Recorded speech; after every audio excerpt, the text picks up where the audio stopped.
सिर्फ तुम्हारे कहने पर इसे छोड़ दिया है, नहीं तो मुखबरी करने वालों को मैं खून पी जाता हूं। नहीं जब्बार लाला, इसे इसके जमीर के हवाले कर दें। और वैसे भी ये मामला तो मेरा अपना है, बल्कि इस मामले को खाम खाई में मेरा मामला बनाया जा रहा है। बाबर, तुम अपनी नौयत के वाहिद जानवर हो।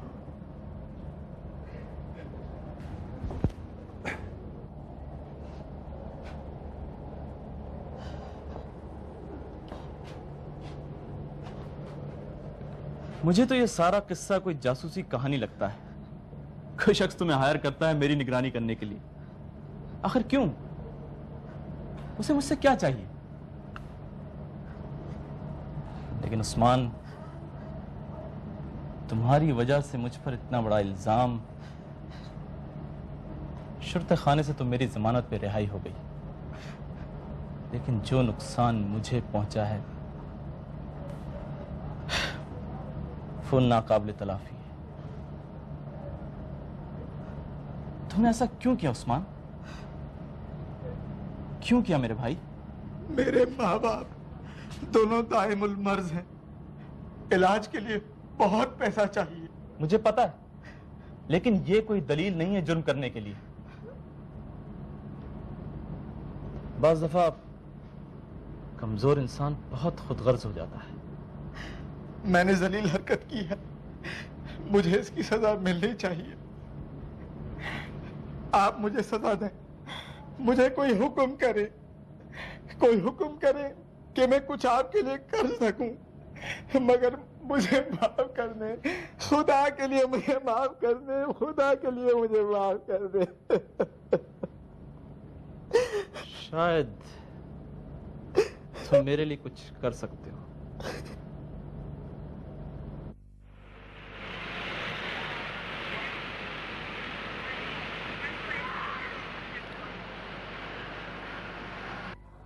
तो ये सारी कहानी है।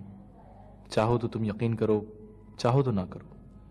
और हाँ, प्लीज मेरे घर वालों को इसका पता ना चले। मैं नहीं चाहता कि आपके घराने के बारे में उनके उम्र भर के तस्वुरात बिखर जाएं। मेरे बारे में तुम जो भी राय कायम करो, आजाद हो। मेरे और तुम्हारे दरमियान ऐसा कौन सा रिश्ता है जिसे तुम मुझे आजाद कर रहे हो?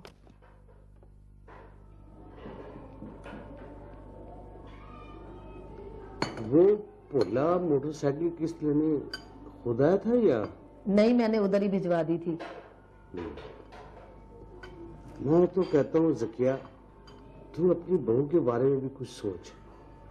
नीमे को वापस आ ही जाना चाहिए। कैसे नहीं वापस आ जाए? अभी तो प्लाट के पैसे भी इकट्ठे नहीं हुए, अभी तो गाड़ी लेनी है। अभी तो कलर टेलीविजन भी नहीं भेजा पायन ने। मंगवा लो कलर टेलीविजन, और इस बेचारी का कोई ख्याल ना रखना। सारी दुनिया के खावन जाते हैं, इसका कोई अनोखा नहीं गया। मुझे सारी दुनिया से कोई गर्ज नहीं, कोई मतलब नहीं। मैं आग लगाती हूँ सारी दुनिया को। उसे कह दे या तो वो वापस आ जाए, नहीं तो नहीं। वो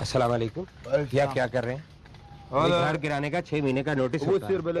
हमें कोई नोटिस नहीं मिला है, और 6 महीने का नोटिस मिलता है, और हमें मोहलत मिलनी चाहिए।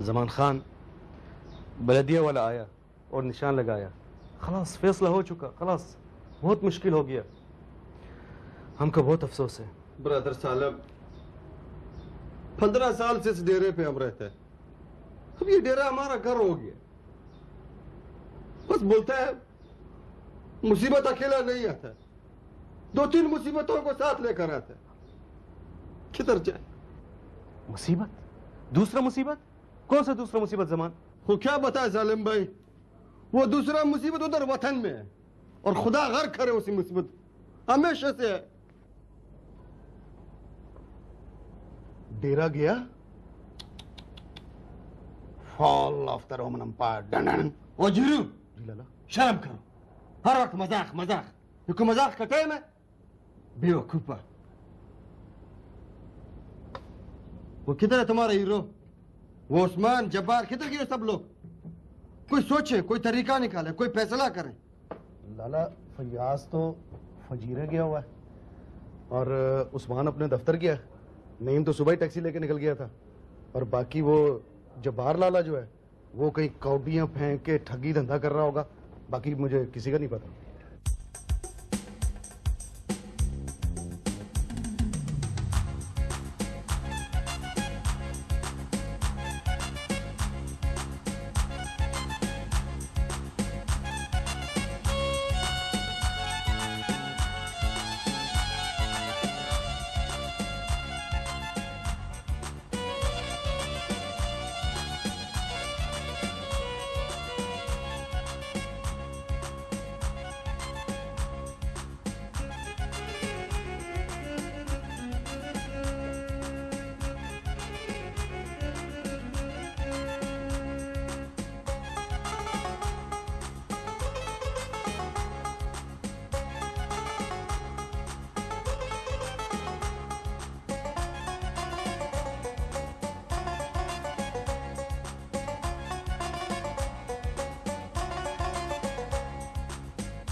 अना अफक्र, हम सोचता हूँ मेरे ख्वाब ने तुम लोगों के खामख्वाब परेशान कर दिया है।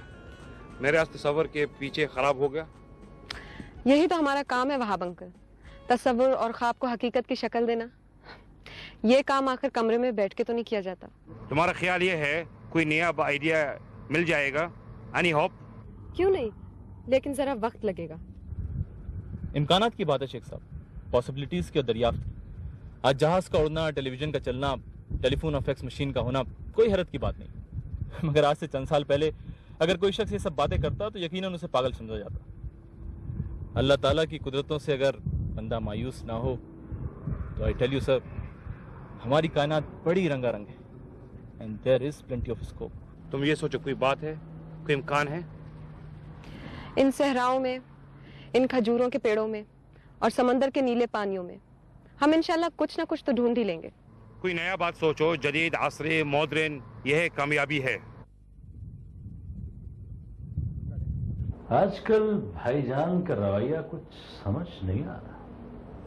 हाँ, वो ठीक कह रहे हैं। तायाजान आजकल कुछ ज्यादा ही एक्टिव भी हो रहे हैं। ये रोज रोज के दौरे, कभी अबू धाबी, कभी दुबई, कभी रासुल खैमा। और उनके साथ उस्मान होता है। ओह, रियली? हेलो जी। वालेकुम अस्सलाम। हाँ भाभी, मैं इकराम बोल रहा हूं। जी जी। क्या भाभी, ये आप क्या कह रहे हैं? ओह खुदाया, ये तो बहुत बुरा हुआ भाभी। हाँ, वो भाईजान अबू धाबी गए हुए, अभी आने ही वाले। हाँ हाँ भाभी, आप बेफिक्र रहिए, जैसे वो आएंगे मैं आपसे बात करवा दूंगा। जी जी, मैं बता रहा हूं ना मैं। हाँ अच्छा जी, अस्सलाम वालेकुम।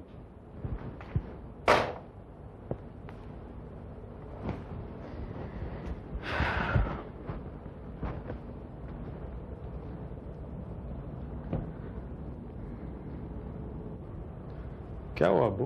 You looking happy? मुमकिन है भाभी जान आप ठीक कहती हैं।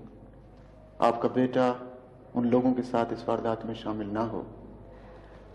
आई एग्री, बट जो लड़के इस बैंक डकैती में पकड़े गए हैं वो उसके दोस्त हैं, और सबसे बढ़कर ये कि वो उसका नाम भी ले रहे हैं। इसलिए आई एम सॉरी, हमें उसे शामिल तफ्तीश करना पड़ेगा। मगर सलीम भाई, वो कल यहाँ था, सारा दिन घर रहा। अगर आपको यकीन नहीं आता तो आप नौकरों से पूछ लें। आप धीरे से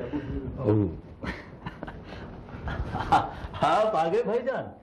जी, और पिछले हफ्ते उस्मान ने मुझे जो कुछ बताया था ना, मैंने उस सब की तस्दीक कर लिया। मुझे अफसोस है इकराम के सब कुछ दुरुस्त निकला है। क्या कह रहे हैं आप? क्या दुरुस्त निकला? मैं सोच भी नहीं सकता था इकराम कि तुम इतना गिर सकते हो कि फैयाज बल्कि खुद मेरे खिलाफ साजिश करो। मुझे सब कुछ पता चल गया इकराम। किससे पता चला? उस्मान से।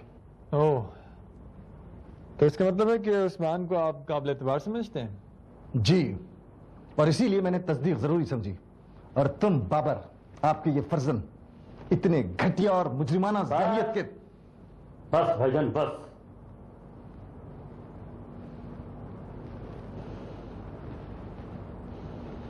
मेरे बेटे बाबर को गालियां देने से पहले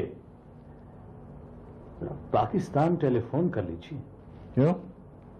भाभी का फोन आया था।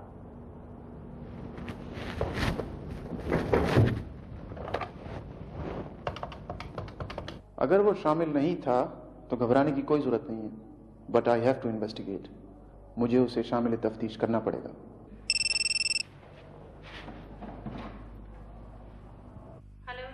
हेलो, हाँ मैं हनीफ बात कर रहा हूं।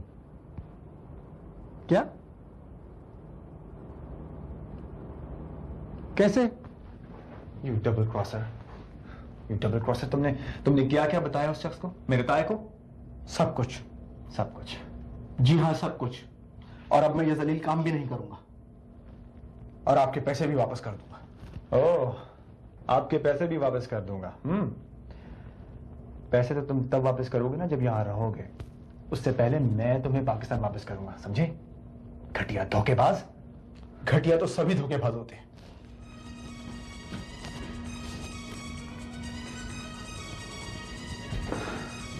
घटिया तो सभी धोखेबाज होते हैं। He's right. He's damn right. बहुत अफसोस की बात है भाईजान, खालिद बेटा बैंक डकैती में, मेरा ख्याल है अभी गिरफ्तारी तो नहीं हुई होगी ना? वाह भाई वाह, दीदार हमारे ये कजन तो बहुत दलेर निकला। ये तो आई एम इम्प्रेस्ड। खामोश हो, भाई है वो तुम्हारा। भाईजान मुझे बताइए कि मेरे लायक क्या हुक्म है? देखिए मामला बहुत सीरियस है। अगर आप कहें तो मैं पाकिस्तान चला जाऊं, क्योंकि आईजी डीआईजी लेवल से कम सिफारिश तो नहीं चलेगी ना। नहीं, अगर खालिद वाकई किसी जुर्म में शरीक है तो उसको उसकी सजा मिलनी चाहिए। मैं उसके लिए कोई सिफारिश तलाश नहीं करूंगा। और अगर पाकिस्तान जाने की बात तो वो मैं खुद जाऊंगा। वैसे तायाजान, हमारी किसी मदद की जरूरत हो तो प्लीज जरूर बताइएगा। तुम्हारी मदद? पिछले 15 सालों से तुम दोनों बाप बेटे जो मेरी मदद करते रहे हो ना, वो सब कुछ खुल गया मुझ पर। अब मुझे मजीद तुम्हारी किसी मदद की जरूरत नहीं रही है। आपको गलत फहमी होगी है भाईजान। खैर ये वक्त इन बातों का नहीं है। ये खालिद बेटे का मामला है, ये पुलिस का मामला है। आप क्यों नहीं समझते? हाँ इकराम ना, अब तुम्हें किसी फिक्र की जरूरत नहीं है। मैं अपने तमाम मसले खुद देख लूंगा। शुक्रिया।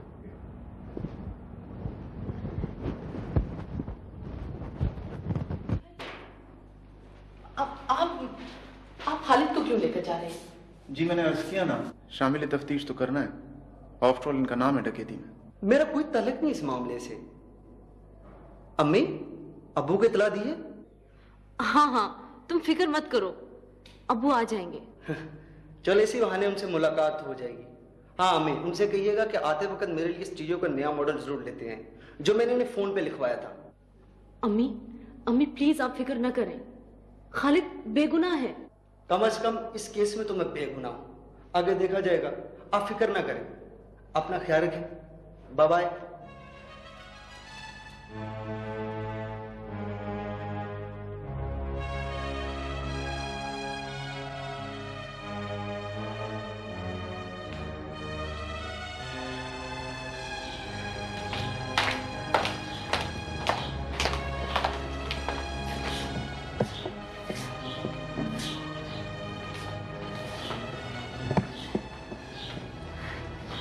सब कसूर मेरा है, मेरा है सारा कसूर। वो तो कहते रहे यहाँ आ जाओ यहाँ। बाप सर पर ना हो तो यही होता है। मैं ही, सब गलती मेरी है। नहीं अम्मी नहीं, अब इन बातों का वक्त नहीं है। हमें कुछ करना चाहिए। मैं शादी से मिलती हूँ, उसके बाप वकील हैं, उससे बात करनी चाहिए।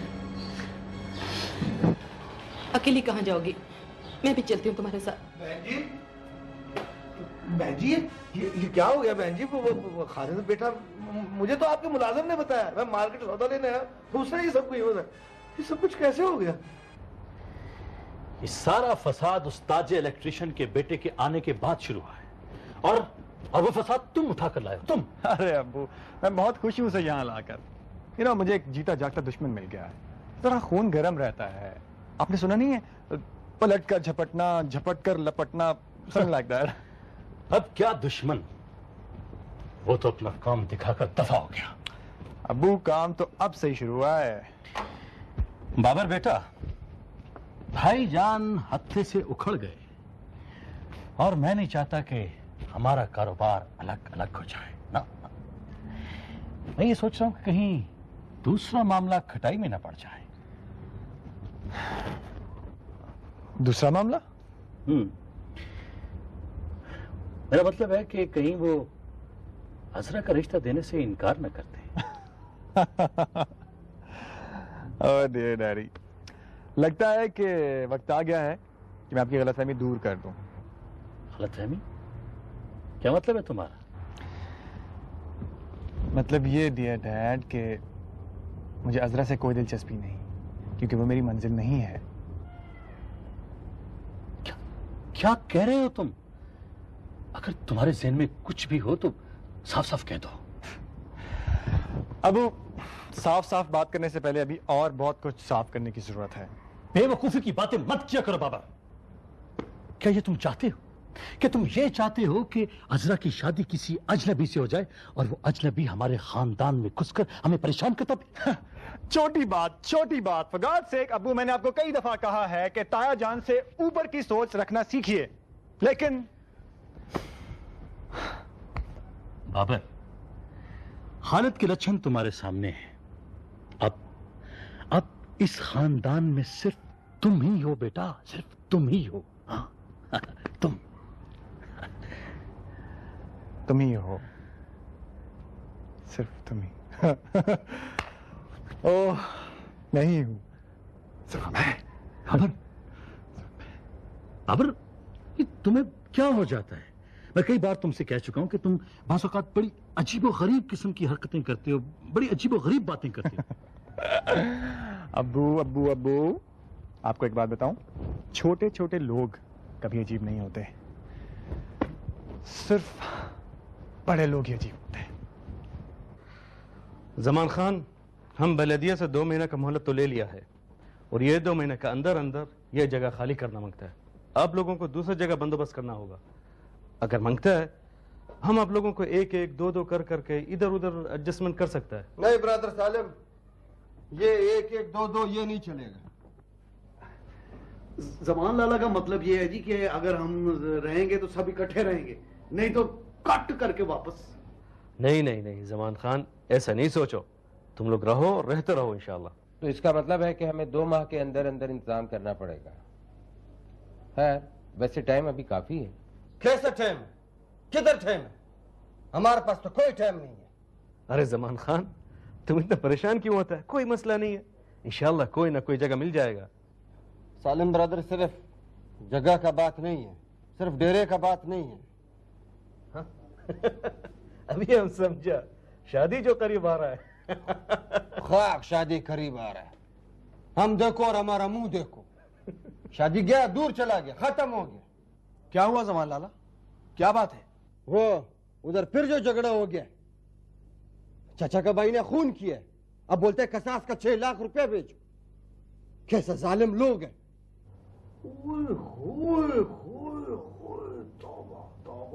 लाला तूने तो ये मुझे बताया ही नहीं, ये तो जबरदस्त ट्रैजिक सीन पार्ट हो गया। हाय हाय हाय।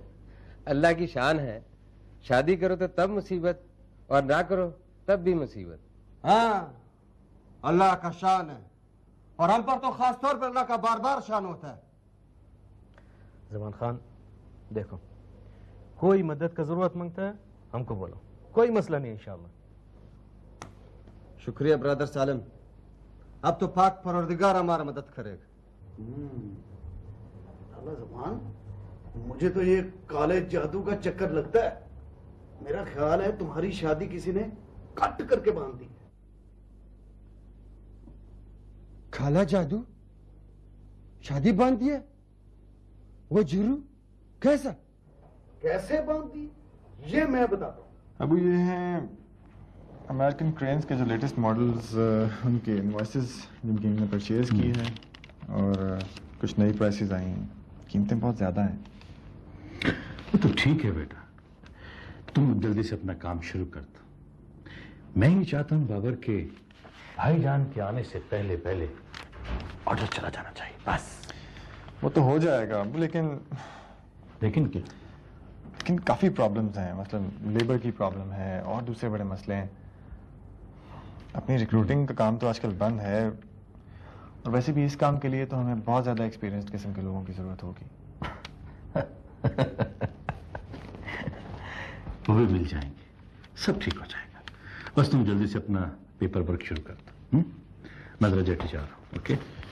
हाँ, याद आया बाबर, तुमने अपनी फर्म का क्या नाम फाइनल किया? हाँ, उसका नाम फाइनल हुआ है सी वुल्व्स स्टेवेडोरिंग, समुद्री भेड़िए। Oh good.